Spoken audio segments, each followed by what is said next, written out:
दोस्तों नमस्कार। भारत की पहचान दुनिया भर में सबसे बड़े लोकतांत्रिक देश के रूप में है, तो उसकी वजह एक ही है। भारत की वह चुनावी प्रक्रिया जिसके आश्रय लोकतंत्र मजबूती के साथ दिखाई देता है। आप कह सकते हैं कि यही वो चुनावी प्रक्रिया है जिसमें लोकतंत्र सुरक्षित है, लोकतंत्र टिका हुआ है। लेकिन वही लेकिन इस दौर में वही चुनावी प्रक्रिया सवालों के घेरे में हो चली है। वही चुनावी प्रक्रिया को लेकर लोगों के भीतर संदेह बड़ा हो चला है। जहाँ एक तरफ चुनाव आयोग अपने तौर पर यह जिक्र जरूर करता है कि उसकी सबसे बड़ी प्राथमिकता के तौर पर इलेक्शन को फ्री एंड फेयर कराने की है, लेकिन वही इलेक्शन की पूरी प्रक्रिया में फ्री एंड फेयर की पूरी परिस्थितियां चुनाव के भीतर आपको गायब होती हुई नजर आएगी। जो इक्वल प्लेइंग फील्ड तमाम पॉलिटिकल पार्टीज को बराबरी के रूप में मिलनी चाहिए, वहां आपको चुनाव के भीतर कहीं नजर नहीं आएगी। और जिस तरह से वोटिंग परसेंट का लगातार बढ़ते चले जाना, शाम 5 बजे वोटिंग खत्म हो जाती है, उसके बाद जो इलेक्शन कमीशन अपने तौर पर जो जानकारी देता है वोटिंग परसेंट को लेकर, लेकिन उसके 1 दिन 2 दिन 3 दिन बाद वह इलेक्शन कमीशन उसी जगह की वोटिंग परसेंट को दूसरी जानकारी के रूप में रखता है। नहीं नहीं, यहाँ पर इतनी वोटिंग हुई है। हम और ये सब फैक्ट इस देश के भीतर मौजूद है, यह आंकड़े इस देश के भीतर मौजूद है। यदि इसी लोकसभा चुनाव के समय जिस तरह से इलेक्शन कमीशन ने एक ही जगह दो दो वोटिंग परसेंट को लेकर जानकारी दी है, इसे यदि आप राज्यवार भी समझना चाहते तो उड़ीसा में 21 लोकसभा सीट है, वहां पर 42 लाख वोट उड़ीसा के भीतर बढ़ गए।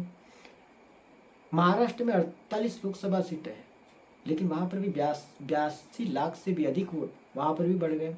पश्चिम बंगाल में 42 लोकसभा सीट है, 36 लाख से अधिक वोट वहां पर भी बढ़ गए हैं। छत्तीसगढ़ में 11 लोकसभा सीटें, 9 लाख से अधिक वोट वहां पर भी बढ़ गए। मध्य प्रदेश 29 लोकसभा सीटें, 21 लाख वोट वहां पर भी बढ़ गए। बिहार में 11 लाख से अधिक वोट वहां पर भी बढ़ गए। राजस्थान 25 लोकसभा सीटें, 29 लाख से अधिक वोट वहां पर भी बढ़ गए। हरियाणा में भी वोट बढ़े। कर्नाटका 25 लोकसभा सीटें, 22 लाख से अधिक वोट वहां पर भी बढ़ गए। आंध्र प्रदेश 25 लोकसभा सीटें, वहां पर भी 49 लाख वोट बढ़ गए।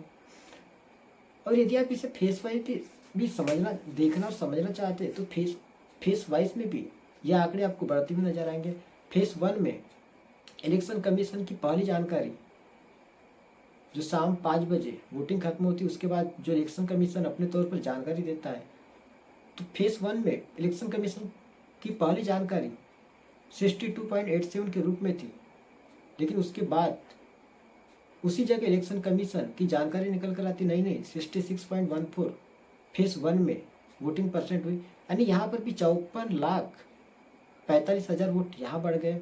फेस 2 60.96, उसके बाद इलेक्शन कमीशन की तरफ से दूसरी जानकारी निकल कर आती, नहीं 66.71, यहाँ पर 91,20,000 वोट यहाँ पर भी बढ़ गए। फेस 3 61.45, उसके बाद 65.68, 72,91,000 यहाँ पर भी वोट बढ़ गए। और सबसे ज़्यादा वोटिंग परसेंट आपको बढ़ता हुआ फेस 4 में दिखाई देगा। करीब 1,12,00,000 वोट यहाँ पर बढ़ते हुए नजर आएंगे। इलेक्शन कमीशन की पहली जानकारी थी 62.82, उसके बाद इलेक्शन कमीशन कहता है नहीं 69.16। फेस 5 में 57.47, उसके बाद इलेक्शन कमीशन की जानकारी निकल कर आती है 62.20, यहाँ पर 42,35,000 वोट यहाँ बढ़ जाते हैं। फेज 6 में 59.06, उसके बाद इलेक्शन कमीशन की दूसरी जानकारी निकल कर आती है 63.37, 48,01,000 वोट यहाँ पर भी बढ़ते। और जो लास्ट फेज 7 था, उसमें 59.45 रात 11 बजे इलेक्शन कमीशन अपने तौर पर जानकारी देता है। और उसके अगले दिन नहीं, काउंटिंग से ठीक पहले इलेक्शन कमीशन कहता है नहीं 63.88, करीब यहाँ पर 44 लाख से भी अधिक वोट बढ़ गए। यानी इस पूरी प्रक्रिया के भीतर फेज 1 से फेज 7 के बीच 4,65,00,000 वोट बढ़ गए। इतनी बड़ी तादाद में वोटों का बढ़ना। इसके बाद आइए हरियाणा, जो कि हाल ही में विधानसभा चुनाव वहां पर हुए। हरियाणा की 22 कॉन्स्टिट्यूंसी में आपको वोटिंग परसेंट बढ़ता हुआ नजर आएगा। और इसके बाद जो महाराष्ट्र हाल ही में वहां पर चुनाव हुए, महाराष्ट्र की 54 सीटें ऐसी है जहां पर आपको वोटिंग परसेंट बढ़ता हुआ नजर आएगा। और पूरे महाराष्ट्र के भीतर से अलग अलग जब खबरें सामने निकल कर आती हैं, कहीं पर वोटिंग परसेंट का बढ़ना और कहीं पर जितने वोट पड़े उन वोटों को गिनना ही नहीं। यानी अलग अलग परिस्थिति आपको महाराष्ट्र के भीतर से निकल कर सामने दिखाई देगी। और महाराष्ट्र के भीतर एक कन्नड़ विधानसभा का जिक्र हम आपसे करना चाहते हैं। कन्नड़ विधानसभा में हालांकि शिवसेना कैंडिडेट की जीत हुई है, वहां पर 84,492 वोट शिवसेना के कैंडिडेट को मिलते हैं और जो इंडिपेंडेंट कैंडिडेट है उसे 66,291 वोट मिलते हैं और एक कैंडिडेट है उसे 46,510 वोट मिलते हैं।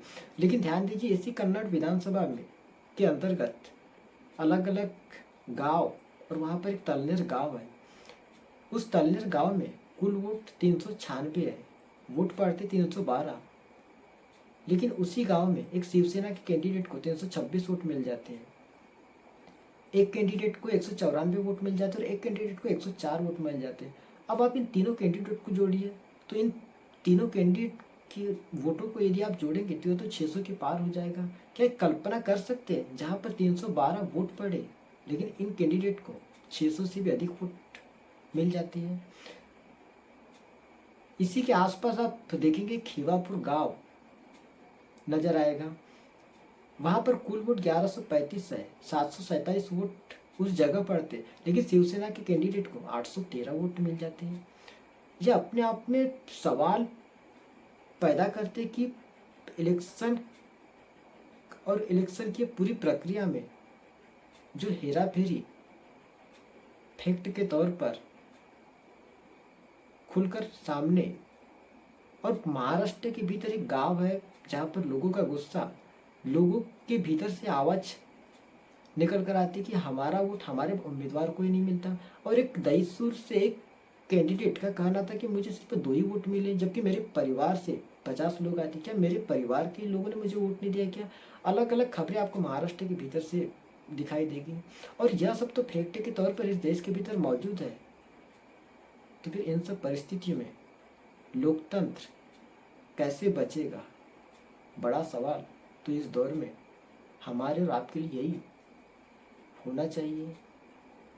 जिस तरह से इस देश के भीतर इलेक्शन प्रोसेस और इलेक्शन कमीशन की भूमिका को लेकर अब सवाल इतने बड़े होते चले गए, जिसमें सवाल चुनावी प्रक्रिया को लेकर है, लोकतंत्र बचाने को लेकर ही है।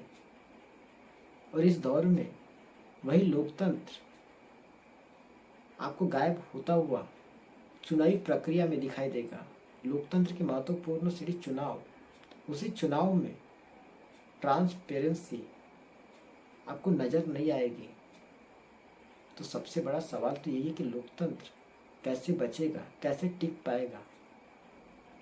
आपको याद है ना, इस लोकसभा चुनाव में CSDS ने अपने तौर पर एक सर्वे किया था। हालांकि CSDS ने इस चुनाव में मुद्दों को लेकर अपने तौर पर सर्वे किया था। उसमें एक सवाल तो EVM मशीन को लेकर भी था और चुनाव आयोग को लेकर भी था। उस समय 45% लोगों का मानना था कि हम EVM पर विश्वास करते, लेकिन बड़ी तादाद में मतलब 55% वो लोग हैं जिनको EVM पर विश्वास ही नहीं। इतनी ही बड़ी तादाद में चुनाव आयोग पर भी लोगों को संदेह हो चला था। यह तो जानकारी उस समय CSDS के सर्वे से निकल कर आई थी इस लोकसभा चुनाव में। और यह ऐसा गंभीर सवाल था, इसके बावजूद भी उस दौर में न तो इलेक्शन कमीशन ने कोई रास्ता निकाल पाया, न सरकार ने इस तरफ कोई ध्यान दिया और न ही सुप्रीम कोर्ट ने इन सब बातों का संज्ञान लिया। और इस देश के भीतर मांग तो यह भी उठ चली थी कि कम से कम 100% वीवीपैट की तो व्यवस्था होनी चाहिए। लोगों को मालूम तो हो कि वह जिसे वोट दे रहा है क्या उसका वोट उसे जा रहा है या नहीं जा रहा है, यह तो उससे जानने का हक है। लेकिन इस देश के भीतर 100% वीवीपैट की सुविधा अब तक नहीं हो पाई और सुप्रीम कोर्ट अपने तौर पर यह कहने लगा कि नहीं नहीं, लोकतंत्र पर विश्वास करना चाहिए। लेकिन जनता ने तो विश्वास किया, लेकिन अब उसी जनता के भीतर उसी ईवीएम और चुनावी प्रक्रिया को लेकर सवाल बड़े होते चले गए, जिसमें सबसे बड़ा सवाल तो यही है कि चुनावी प्रक्रिया में ही अब ट्रांसपेरेंसी रही नहीं तो लोकतंत्र बचेगा कैसे। बहुत बहुत धन्यवाद।